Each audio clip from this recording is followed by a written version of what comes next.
North Carolina parents, listen to me.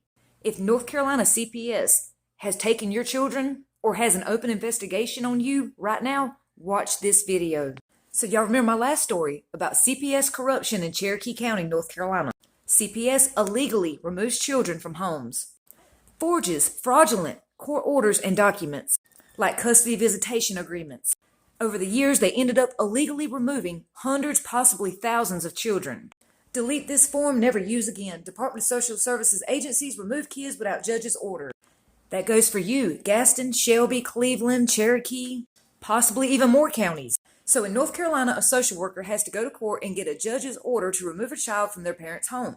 But WBTV investigation has found social workers with Department of Social Services in 2 local counties removing children from their homes without a court order. The director of Cleveland County DSS reported the practice of her agency to regulators with the North Carolina Department of Health and Human Services last summer. And records showed North Carolina DHHS workers discovered a similar practice in Gaston County as they investigated Cleveland County. Of course, the DSS director has refused to answer any questions, just like Cherokee County CPS director. She also refused to answer any questions after she shredded a ton of documents. A lot of those Cherokee County kids have still not been found. And DSS lawyer Scott Lindsay says, it's going to be hard to find those kids without the documents. No shit, she shredded them. Are y'all getting it? They're stealing children in North Carolina and have been for years. Nobody from Gaston County or North Carolina DHHS would answer questions on camera for this story.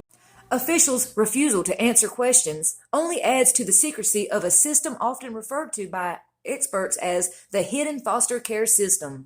Because of the secrecy, it's nearly impossible to identify families impacted by this practice. Children are never found when they don't follow protocol, and they destroy evidence. But that's not all that happens. Children who are actually placed in better homes will be taken back to their abusive homes.